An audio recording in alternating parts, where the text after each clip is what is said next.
Promo Tamil viewers எல்லாருக்கும் வணக்கம். இப்போ சிறகடிக்க ஆசை சீரியலில் அடுத்த நடக்க வாய்ப்பு இருக்குன்னா இனி வீட்டு வேலையெல்லாம் செய்யப்படுறது மீனா கிடையாதுங்க, ரோஹிணி தான். ஆமாங்க, விஜயா வந்து பரிகாரன்ற பேரில் ரோஹிணியை பயங்கரமாக டார்ச்சர் பண்ண போகிறாங்க. வீட்டு வேலை எல்லாத்தையும் ரோஹிணியை தான் செய்ய சொல்ல போகிறாங்க. கடைசியில் ரோஹிணி விஜயாவோட டார்ச்சர் தாங்க முடியாமல் மனோஜை கூட்டிகிட்டு எப்படியா கனடாக்கு எஸ்கேப் பண்ணணும் பிளான் பண்ணுறாங்க. ஆமாங்க, இந்த சீன்லாம் அடுத்தடுத்த எபிசோட வரப்போது. இன்னைக்கு என்ன நடந்துச்சுன்னா, முத்து கோயிலுக்கு வராரு. ஜீவா கிட்ட மேடம் ஒரு 10 நிமிஷம் மட்டும் வெயிட் பண்ணுங்க மேடம், நான் உள்ள போய் பூஜையெல்லாம் முடிச்சுட்டு வந்துடுறேன்னு சொல்றாரு. ஜீவாவும் சரின்னு சொல்லிட்டு முத்துக்காக வெயிட் பண்ணிட்டு இருக்காங்க. அதுக்கப்புறம் இந்த பக்கம் ரோஹிணிக்கு பரிகாரம்லாம் ஆரம்பிக்குது. விஜயா வந்து ரோஹிணியை தோப்பு கண்ணம் போட சொல்றாங்க. அதுல ரோஹிணி டயர்ட் ஆயிடுறாங்க. அடுத்த பரிகாரம் விஜயா சொல்றாங்க, சூடத்தை கையிலே வச்சு பத்த வச்சு சாமி காட்டணும்னு சொல்றாங்க. அதை கேட்டால் ரோஹிணிக்கு பயங்கர ஷாக் ஆகுது. ஆண்டி என்ன சொல்றீங்க, என்னாலாம் முடியாது, கையெல்லாம் சுற்றுன்னு சொல்றாங்க. ஆனா விஜயா விட மாட்டாங்க. அதெல்லாம் ஒன்றும் ஆகாதுமா, சாமியை மனசுல வச்சுட்டு செய்யுன்னு சொல்றாங்க. அண்ணாமலை கூட விஜயா இதெல்லாம் ரொம்ப ஓவரா இருக்குன்னு சொல்றாரு. ஆனா விஜயா கேட்க மாட்டாங்க. ரோஹிணியை வலுக்கட்டாயமா அந்த பரிகாரத்தை பண்ண வைப்பாங்க. ரோஹிணி சூடு தாங்க முடியாம பயங்கரமா கத்துறாங்க. நடக்கிற விஷயத்தெல்லாம் பார்த்து முத்தெல்லாம் செமையா சிரிச்சு என்ஜாய் பண்ணிட்டு இருக்காரு. கடைசியா விஜயா வந்து ரோஹிணி அங்க பிரச்சனை பண்ண சொல்றாங்க. ரோஹிணியால சுத்தமா முடியல.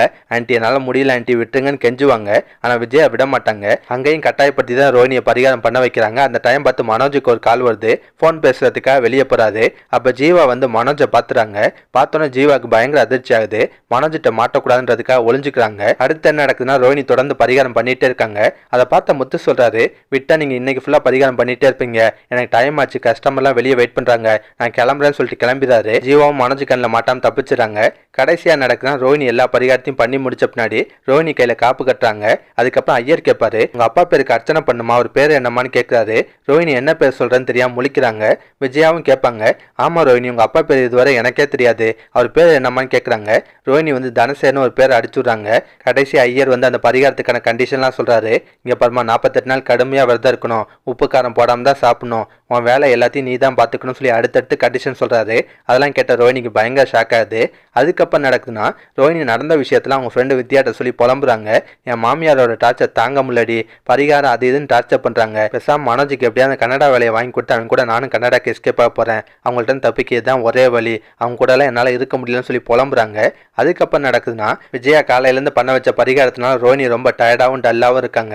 அதை பார்த்த முத்தெல்லாம் ரோஹிணியை நல்லா கிண்டல் பண்ணுவாரு. கடைசியா விஜயா வந்து எல்லாருக்கும் போய் மீனாவை சமைக்க சொல்லுவாங்க.